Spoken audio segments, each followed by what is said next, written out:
SLBC టన్నెల్లో చిక్కుకున్న వారిని కాపాడేందుకు సహాయక చర్యలు ముమ్మరం చేశారు. సొరంగంలో ఉన్న వారిని క్షేమంగా బయటకు తీసుకొచ్చేందుకు మరో 2 రోజులు పడుతుందంటున్న Singareni rescue team general manager శ్రీనివాసరెడ్డితో ఈటీవీ ముఖాముఖి.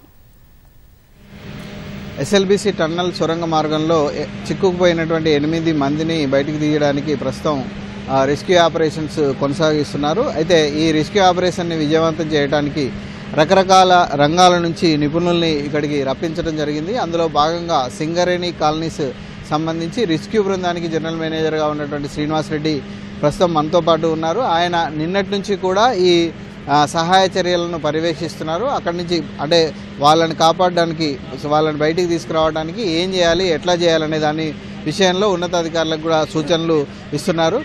ప్రస్తుతం ఆయన అడుగుదాం, అసలు ఏంటి సిచ్యువేషన్ లోపల, ప్రస్తుతం ఏం జరుగుతుంది అనేది అడుగుదాం. సార్ చెప్పండి, ప్రస్తుతం లోపల సిచ్యువేషన్ ఏంటి? నిన్న సాయంత్రం రాత్రి వేళ లోపల నేను మరియు మా అధికారి ఇద్దరం కలిసి మరి లోపలికి వెళ్ళాము.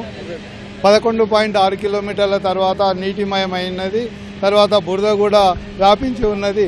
మరి 11.6 కిలోమీటర్ల తర్వాత మేము ఒక ల్యాడర్ను నిచ్చెన వేసుకొని బెల్ట్ పైకి ఎక్కి మరి మిషన్ వరకు వెళ్ళడం జరిగినది. అక్కడ మొత్తం బురదతోని నిండి ఉన్నది. మరి అక్కడ ఉన్నటువంటి పైపులు చెల్లా చెదరై డ్యామేజ్ అవ్వడం కూడా గమనించడం జరిగింది.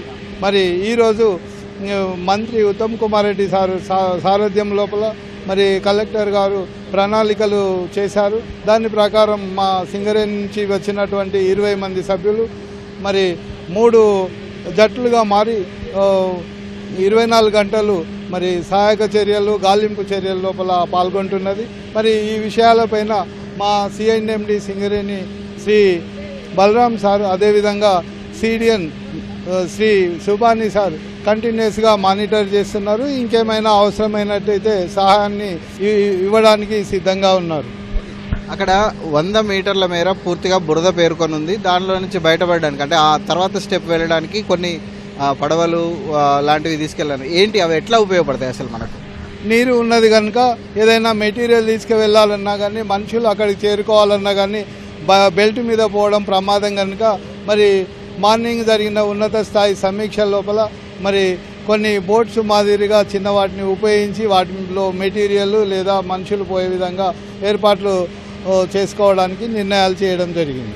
టైర్స్ ప్లస్ చెక్క బల్లలు లాంటివి కూడా తీసుకెళ్తున్నారు. సో అవి దేనికి యూజ్ చేస్తారు? అంటే లోపలికి మనం వెళ్ళి బురద ఉండడము, దాని లోపల మళ్ళీ మనము కూరుకపోవడం జరగకుండా ఉండేందుకు మరి ప్లాస్టిక్ సంబంధించినవి లేకపోతే చెక్కలు సంబంధించినవి ఉపయోగించినట్టయితే మనుషులు సహాయక చర్యలో పాల్గొనేవారు మరి ప్రమాదంలో ఉండకుండా ఉంటుందని ఈ నిర్ణయాలు తీసుకున్నారు. టన్నల్ బోరింగ్ మిషన్ ముందు భాగంలో ఈ 8 మంది చిక్కుకొని ఉన్నారని చెప్పేసి అంటున్నారు. సో ఆ టన్నల్ బోరింగ్ ముందు భాగంలో పరిస్థితి ఎట్లా ఉంది? అంటే ఏమేమి జరిగింది? మట్టి కూలిందా, మా సెగ్మెంట్లు కూడా ఎట్లుంది? అక్కడ మట్టి తప్పనిసరిగా మరి బయటికి వచ్చినది, దాంతోపాటుగా నీళ్లు వచ్చినాయి. బోరింగ్ మిషనే కొంత డిస్ప్లేస్ అవ్వడము కూడా మనం గమనించవచ్చు. సో ఇప్పుడు లోపల ఉండే వాళ్ళ పరిస్థితి ఎట్లా ఉంటుందని మీరు ఆలోచిస్తున్నారు? సో వాళ్ళని రెస్క్యూ చేయడానికి ఇంకెంత టైం పట్టవచ్చు? ఏం చేస్తే ఇంకా వాళ్ళని కాపాడవచ్చు అని అనుకుంటున్నారు? జరిగిన డ్యామేజ్ తీవ్రంగా ఉన్నది కనుక మనము ఇప్పుడే ఏ విషయాన్ని చెప్పలేము. అయినప్పటికీ మనము మరి వాళ్ళకు ఏమైనా ఎయిర్ ప్యాకెట్స్ కనుక ఉన్నట్టయితే అందులో మరి సర్వైవ్ అయ్యే అవకాశము ఉంటుంది, కానీ చాలా తక్కువ అని మేము భావిస్తున్నాం. డీవాటరింగ్కి ఎంత టైం పట్టవచ్చు? ప్లస్ సిల్ట్ ఎక్కువ పెరిగిపోయింది అన్న, దాని అంతటికి బయటికి తీయాలంటే ఎంత టైం పట్టవచ్చు? సిల్ట్ మాత్రం 0.3 నుంచి వెళ్ళి 2.5 మీటర్ మేరకు సిల్ట్ పేరుకపోవడం జరిగినది. మరి ఫస్ట్ వాటర్ను క్లియర్ చేసిన తర్వాత సిల్ట్ తీయడానికి కోసము మరి ప్రణాళికలు ఉన్నాయి. అవన్నీ కూడా ఒక 1-2 డేస్ లోపల పూర్తిగా చేయగలుగుతామని మేము అనుకుంటున్నాం. ఈ ఆపరేషన్స్ అయిపోవడానికి అప్రాక్సిమేట్లీ ఒక అంచనా రావడానికి ఎంత టైం పడుతుంది? మ్యాక్సిమం 2-3 డేస్లో అలా అయిపోతుందని అనుకుంటున్నాం. బయటికి రావడం అంటే వాళ్ళని బయటికి తీసుకురావడానికి ఎంత టైం పట్టవచ్చు? 2-3 డేస్లలో వాళ్ళని తీసుకురాగలుగుతాము. ఇది సింగరేణి కాలనీస్కి సంబంధించినటువంటి రెస్క్యూ బృందాలు చెప్తున్నటువంటిది. లోపల డ్యామేజ్ ఎక్కువ జరిగింది, మట్టి ఎక్కువగా కూలింది, నీరు ఎక్కువగా ఉంది.